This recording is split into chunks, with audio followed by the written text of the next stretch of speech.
Krishnamrutam Srimad Bhagavad Gita Vijnana Saram by Brahmarishi Patriji Voice Chandrakala Audio 11 இப்போ ஒரு ஸ்லோகத்தை பார்க்கலாம். த்ரைகுண்ய விஷயா வேதா நிஸ்த்ரைகுண்யோ பவார்ஜுனா நிர்த்வந்தோ நித்ய சத்வஸ்தோ நிர்யோகக்ஷேம ஆத்மவான்.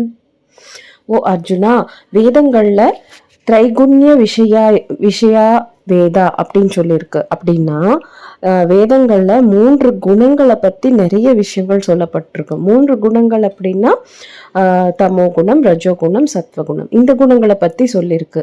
நீ இந்த குணங்களுக்கு அப்பாற்பட்டு இருக்க வேண்டும். அதுக்கப்புறமா இரட்டைத்தன்மை அப்படின்றதுல அதுலேருந்து நீ வெளிவரணும். சுக துக்கங்கள், போக பாக்கியங்கள், அப்புறமா நல்லது கெட்டது, தோல்வி வெற்றி போன்ற இரட்டைத்தன்மைகள்லேருந்து நீ வெளிவரணும். இப்படி இருக்கும்போதுதான் நீ சுத்த சாத்விக நிலையை அடைவ.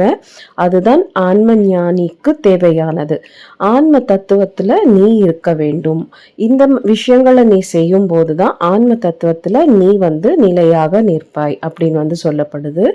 இங்க நிர்யோகக்ஷேம ஆத்மவான் அப்படின்னு சொல்லப்பட்டிருக்கு.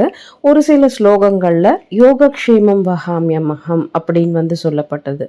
இங்க க்ஷேமங்கள் அப்படின்னா நம்ம இதோட பொருளை தெரிஞ்சுக்கணும். அப்படின்னா யோகம் அப்படின்னும் போது ஆன்ம நிலையில நம்ம ஆன்மீகத்திலையும் உயர்வது, க்ஷேமம் அப்படின்னும் போது பௌதிக நிலையில எல்லா நிலைகள்ல இருந்து நம்ம உயர்வது. ஸோ இங்க யோகக்ஷேமம் அப்படின்னும் போது ஆன்மீகத்திலையும் பௌதிகத்திலையும் உயர்வது அப்படின்னு சொல்லப்படுது.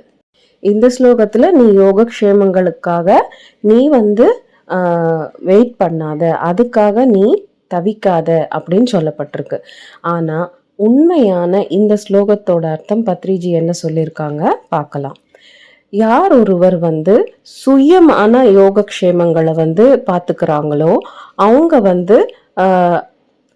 இந்த நிலையிலேருந்து மாறணும். சித்த விருத்தி நிரோதம் அப்படின்னா எண்ணமற்ற நிலைக்கு தியானத்துல இருக்கணும். அப்பதான் ஆன்ம நிலையில நீங்க முன்னேறுவீங்க.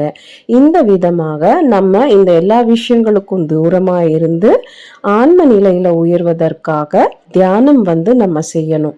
நம்ம இந்த மாதிரி செஞ்சு முன்னேற்றம் அடையும் போது ஆஸ்ட்ரல் மாஸ்டர்ஸ் அப்படின்னா ஆசான்மார்கள் நமக்கு அவங்க ஹெல்ப் பண்ணுவாங்க, நமக்கு நிறைய உதவி செய்வாங்க அப்படின்றது தான் இதோட அர்த்தம் அப்படின்னு பத்ரிஜி ரொம்ப அழகா சொல்லியிருக்காரு.